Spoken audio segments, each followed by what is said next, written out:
എപ്പോഴും ഇസ്ലാമിനെ വിമർശിക്കുന്ന ആളുകൾ പലപ്പോഴായിട്ട് പറയാറുള്ളൊരു കാര്യമാണ്, സ്ത്രീകളെ സംബന്ധിച്ചിടത്തോളം അനന്തരാവകാശത്തിൽ പകുതിയാണല്ലോ നൽകുന്നത്, പുരുഷന്മാരുടെ പകുതിയാണല്ലോ കൊടുക്കുന്നത്. ഇത് കടുത്ത അനീതിയല്ലേ എന്ന് ചോദിക്കാറുണ്ട്. ഒന്ന്, ഈ പറഞ്ഞത് പൂർണാർത്ഥത്തിൽ ശരിയല്ല, ഭാഗികമായ അർത്ഥത്തിലാണ് ശരി. പ്രധാനമായിട്ട് ഒരാൾ, ഞാൻ മരിച്ചു, എനിക്ക് വാപ്പയുണ്ട് ഉമ്മയുണ്ട്, എൻ്റെ വാപ്പാക്കും ഉമ്മാക്കും രണ്ടാൾക്കും 1/6 6/1 കിട്ടുക. ഖുർആൻ തന്നെ പറഞ്ഞാൽ വലിയ അബവൈഹി ലിക്കുല്ലി വാഹിദിൻ മിൻഹുമസ്സുദുസു ഇൻകാന ലഹു വലദ്. എനിക്ക് മക്കളുണ്ടെങ്കിൽ ഞാൻ മരിച്ചാൽ എൻ്റെ സ്വത്തിൽ 6/1 എൻ്റെ ഉപ്പാക്കും ഉമ്മാക്കും തുല്യമായിട്ടാണ്. അവിടെ നോക്ക്, ഞാൻ മരിച്ചാൽ വല്യുപ്പയായ എൻ്റെ ഉപ്പയാണ് എൻ്റെ മക്കളെയും ഒക്കെ നോക്കുക. സാധാരണ അങ്ങനെയാണല്ലോ ഉണ്ടാവാറ്. എന്നാൽ വല്യമ്മക്ക് ഒരു ഉത്തരവാദിത്വം ഇല്ലേനും. എന്നാലോ വല്യപ്പാക്കും വല്യമ്മക്കും, അഥവാ എൻ്റെ വാപ്പാക്കും എൻ്റെ ഉമ്മാക്കും, എൻ്റെ മക്കൾ ചിന്തിക്കുകയാണെങ്കിൽ ഓലെ വല്യപ്പാക്കും വല്യമ്മക്കും എൻ്റെ ഉപ്പാക്കും ഉമ്മാക്കും ഞാൻ മരിച്ചാൽ 6/1. അവിടെ ആൺ പെണ്ണ് വ്യത്യാസം അവിടെ അല്ല. വ്യത്യാസമുള്ളത് എവിടെ? ഞാൻ മരിച്ചാൽ എനിക്കൊരു മകനും ഒരു മകളേ ഉള്ളൂ. 3 ലക്ഷം ഉറുപ്പ്യ ഉണ്ടെങ്കിൽ 2 ലക്ഷം മകനും 1 ലക്ഷം മകൾക്കും.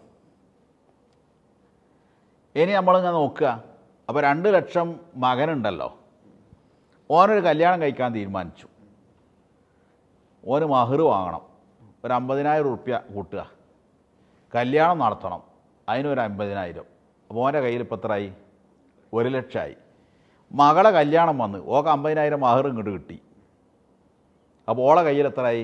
1.5 ലക്ഷമായി. ഇസ്ലാമിക നിയമങ്ങൾ പാലിക്കപ്പെടുന്ന ഒരു സമൂഹത്തിൽ ഇങ്ങനെയാണ് അവസ്ഥ. അവൾക്ക് ഒരു ചെലവുമില്ല. ഇസ്ലാമിക ശരീഅത്ത് പ്രകാരം ഒരു സ്ത്രീക്ക് ചെലവ് നടത്തൽ നിർബന്ധമായ മേഖല ഇല്ല. അവൾ മകളായിരിക്കുമ്പോൾ വാപ്പാൻ്റെ ഉത്തരവാദിത്വത്തിലാണ് ചെലവ്.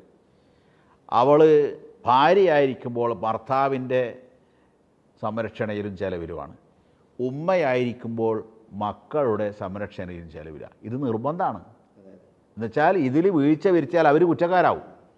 അപ്പോൾ അതുകൊണ്ട് സ്ത്രീക്ക് ഈ കിട്ടുന്നത് തന്നെ എന്താണ്? അവൾക്ക് സ്വന്തം നിലക്ക് അവളുടെ സ്വത്ത് ഭർത്താവിന് ചോദിക്കാതെ എടുക്കാൻ പറ്റില്ല. എന്നാൽ ഭർത്താവിൻ്റെ സ്വത്തിൽ അവൾക്ക് കൊടുക്കുന്നില്ലെങ്കിൽ അനുവാദമില്ലാതെ തന്നെ എടുക്കുകയും ചെയ്യാം. അപ്പോൾ അതുകൊണ്ട് ഇസ്ലാമിക ശരീഅത്ത് പാലിക്കപ്പെടുന്ന കുടുംബങ്ങളിൽ അല്ലെങ്കിൽ അത്തരം സമൂഹങ്ങളിൽ സ്ത്രീക്ക് കുറഞ്ഞു പോയി എന്ന പരാതിയേ ഉണ്ടാവില്ല, അങ്ങനെ ഒരു കംപ്ലയിൻറ്റും ഉണ്ടാവില്ല. കാരണം അക്ക് കിട്ടി തന്നെ അധികമായിട്ടാണ് ഉണ്ടാവുക. ഇസ്ലാമിൻ്റെ ഓരോ നിയമങ്ങളും അങ്ങോട്ടും ഇങ്ങോട്ടും കണക്റ്റഡ് ആണ്. ഇനി ഒരു കൂട്ടർ ഇസ്ലാമിക നിയമമൊന്നും പാലിക്കുന്നില്ല എന്ന് വെക്കുക, അതതിൻ്റെ കുറ്റം അവർക്കുണ്ടാവും. ഇസ്ലാമിക നിയമങ്ങളുടെയൊക്കെ പ്രത്യേകത അത് കേവലം ദുനിയാവിൽ നിന്ന് തന്നെ തീർക്കുന്ന ഇതല്ല. അതിൻ്റെയൊക്കെ ഒരു പ്രത്യാഘാതം, അതിൻ്റെയൊക്കെ അനുരണനം, അതിൻ്റെ സൽഫലവും ദുഷ്ഫലവും കണക്ക് തീർക്കപ്പെടുന്ന ഒരു ലോകം പരലോകം എന്ന് പറഞ്ഞിട്ടുണ്ട്. അപ്പോൾ അവിടെ വെച്ചിട്ട് ഈ കണക്കൊക്കെ ബോധിപ്പിക്കേണ്ടി വരും. ആ ബോധം ഈമാനികമായ, വിശ്വാസപരമായ, ആദർശപരമായ ഭദ്രതയുള്ള ഒരു സമൂഹത്തിലെ ഇസ്ലാമിക നിയമത്തിൻ്റെയും സൽഫലങ്ങൾ കാണുള്ളൂ. അതിൽ വീഴ്ച വരുത്തുന്നവർ അതിൻ്റെ സ്വാഭാവികമായ ദുരന്ത ഫലം ഉണ്ടാവും. അങ്ങനെ അനീതി ചെയ്തവർ രക്ഷപ്പെടാൻ പോകുന്നും ഇല്ല.